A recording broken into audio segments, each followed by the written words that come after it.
please use emojis in communicating. It's actually helpful.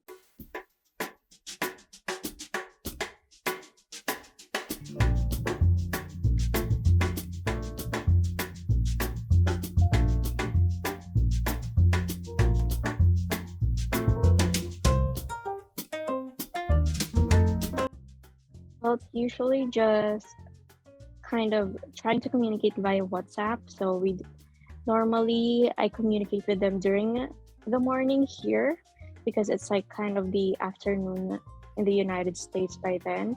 My client and I, we just have like weekly meetings during Mondays, 4 p.m. Pacific time. So that's usually just how I try to update him about what needs to be done, about the things that I did for the past week.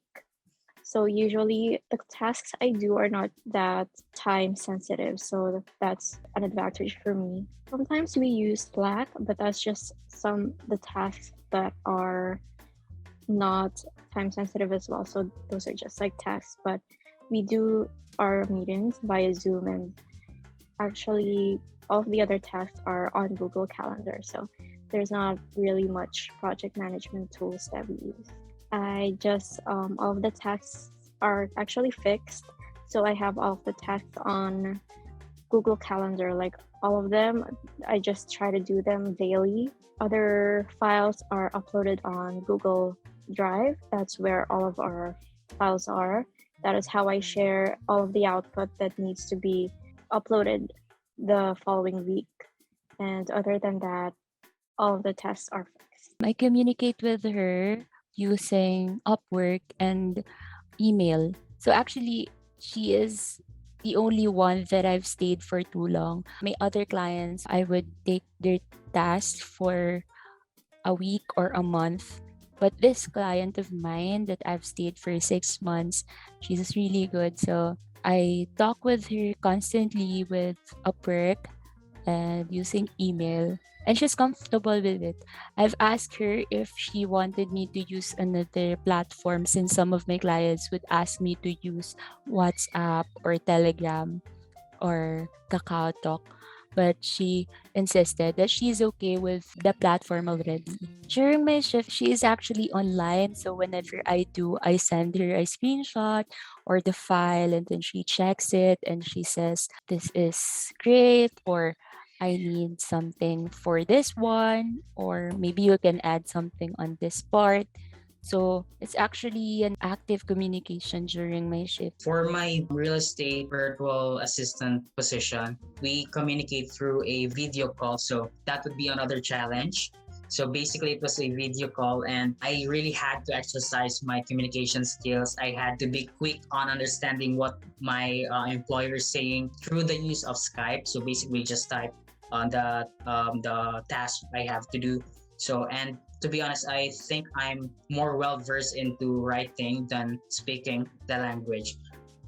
But I think it's kind of a challenge too, and it's a way to improve myself, you know. Now it's 2 p.m. in London, and in Philippines it's 10 p.m. So it's a night shift. But they're also really considerate because they say that I can work anytime, but just report for an hour or so during business hours so that we can communicate. We use a messaging app like WhatsApp. We have a time tracker to use to really make sure that we've done our work, but we inform them that we are online during business hours. We inform them just through WhatsApp. If they're very conservative, then you will have to have minimal chats on them, checking on them. But then if you do have a lot to work on, like me, I'm a newbie before. What my clients do like about me was always asking for their opinion, checking on them, checking on everything, even if not my workload. So I tried to ask them, what's your point of view for this? I mean, what's your thoughts about this? So I was thinking like this, we can do this, we can do that. And they love it. I'm handling a team right now, different teams and different projects. So we are always talking every day. We don't have any idle communication. I mean, even if I'm off to work, he was very responsive. If I'm the one who will chat him or message him in Skype or WhatsApp. So yeah, that's the most important part. I also felt that I'm very important to them, my thoughts and everything. Mostly emails and WhatsApp. That's our communication because we are, I think, 4 or 5 VAs. So when he email me, he will CC the coordinator so she will know. But sometimes for personal questions like pay or some other tasks that just me and my client know, I need to ask him on WhatsApp. It depends on how urgent it is or not.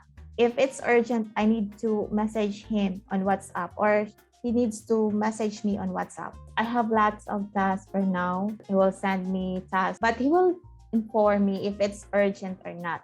If it's urgent, he will tell me, oh, it's urgent, so I need this ASAP. So I will prioritize that task. If it's not urgent, so after this task, I will do the other one, then I will do. We meet by my clients through Zoom call. We meet every Monday, and then since I still working with him on part time, we meet every Monday, and then during Wednesday and Fridays, he just provide a task through the WhatsApp. Actually, I prefer communication via Zoom or communication virtually, anything that is virtual, because I tend to understand more what is the specific task that the client wants, and I more of a very detailed person since very organized, and whenever what the client wants, I tend to write it in a note or just memorize it in my mind so that I will not forget what my task will be for the day or what I will be passing for the next day. So I prefer more virtually meeting.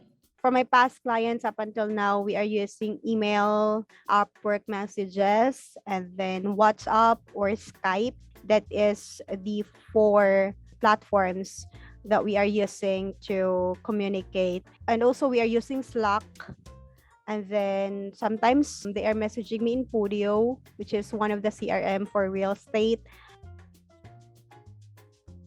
I experience actually a lot of communication barriers, especially when it comes to when we say virtual, everything is just like into a computer, into an internet connection. And when you live in a third world country wherein everything is not so consistent, it is not so developed, not like the other countries, it's really a hindrance and it's really a roadblock when you can't reply, when you can't work on the certain hours that you need to.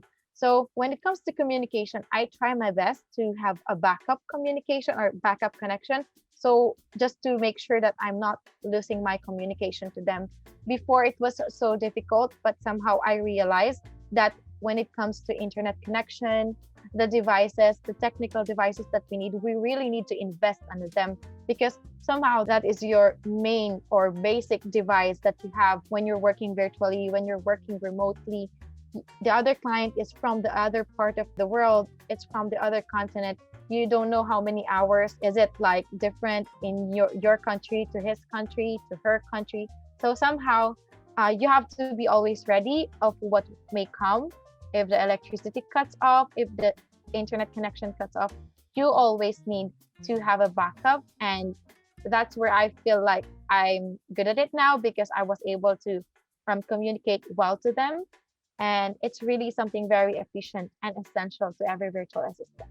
Yeah, well, with my clients, I feel like they're very approachable, which I'm fortunate to be.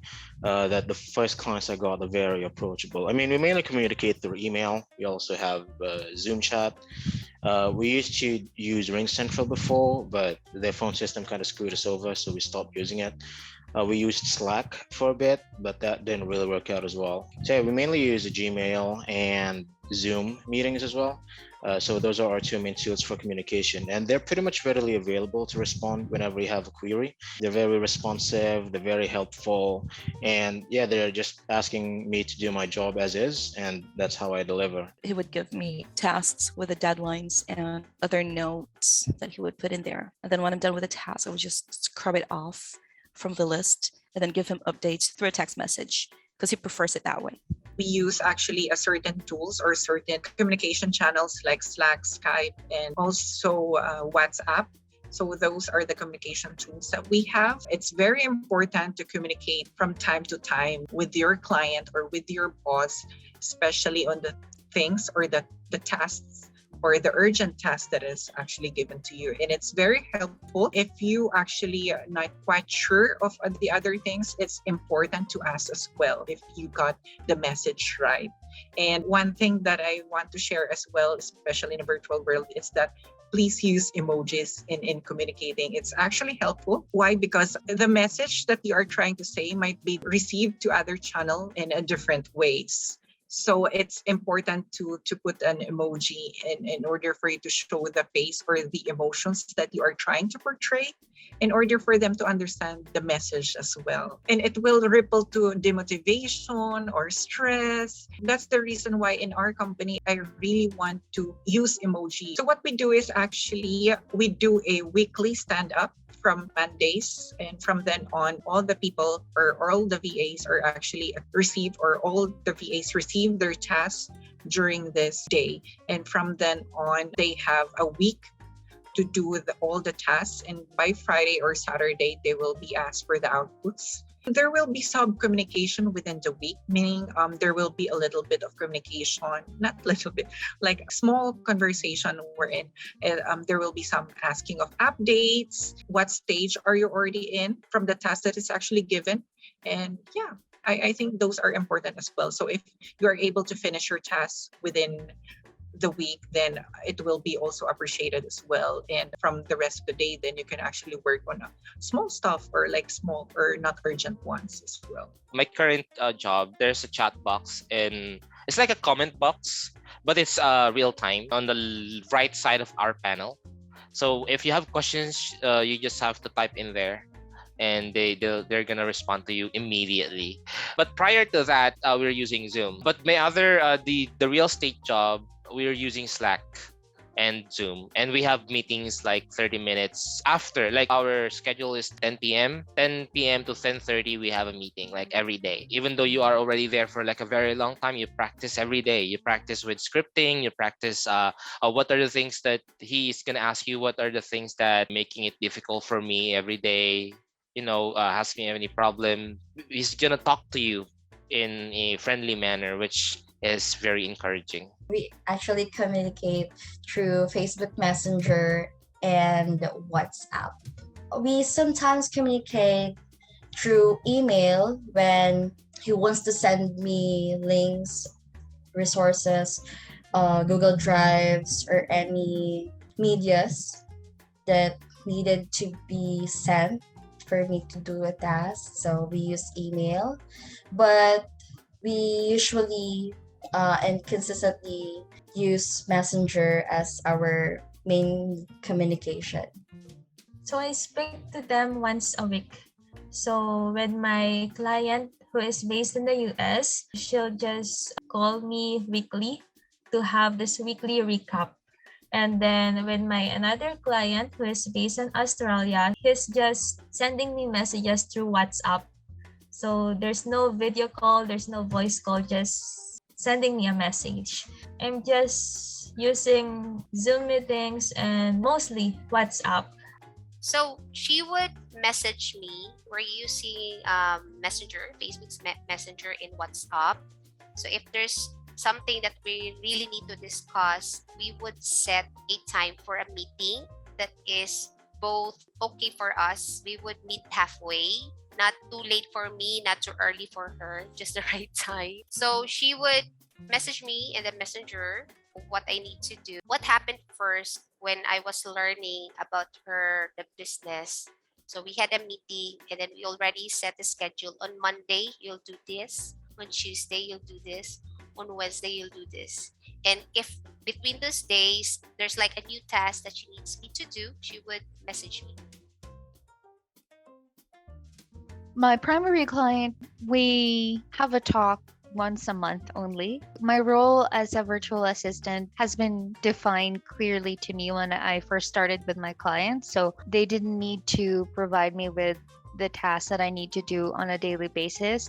I actually know what I needed to do. All I needed to do by the end of the day is to report to them. I'll let them know what's been done, if there's been any urgent or important work that they need to know about. But other than that, we don't really talk very often, although I do talk often with my clients' employees or my colleagues based in the US. So, and I basically report to them directly, to the employees, and not really to my client. So the communication with the client is, of course, real time. They send the job through a chat. So basically, we don't have calls. They just send the work, or they can just communicate through a chat. They will ask for us to finish this file, these visit notes, and they will send the audio files, and then we just send it back to them. So that's a constant communication with the client. And then if they have something else would want us to do, they will just chat what they need, and then we just comply, or we just reply immediately to deal with their needs. Of course, it's a constant communication, and it's a clear communication that you can cater what they need and first clarify what needs to be clarified. Of course, we have this platform where we open to see the charts of the customers, of the client. That's the tool that we both open, so that we can both transparency see what is being done or what is need to be done. So we both have the platform. We work in transparency. We work in clarity to clarify the needs through a chat. And of course, that's a constant communication between us. It's important that we have a clear communication because we have to work on the reports accurately. That's why the communication should be clear, verified, and confirmed all the details that is needed. It should be all communicated well and clearly. I actually have three: the WhatsApp, and then the Slack. It's very helpful for me and my clients. Oh, I actually have four: the Gmail, and then the Facebook Messenger. My communication with my client depends on what they need. There are times that we have to do video conferencing, such as this, for perhaps for a longer meeting, for a month, or for a weekly agendas that we can discuss, or just to catch up with the workloads and with what's going on with our lives, because that's how personal I was, or that's the kind of relationship that I was able to establish with my client. We actually utilize chat channels as well, such as the Microsoft Teams. If what they're just going to do is just to cascade an update, or just to give out a task, or just a reminder as well. We use email as well for sending documents. Yeah, so we are using regularly Slack.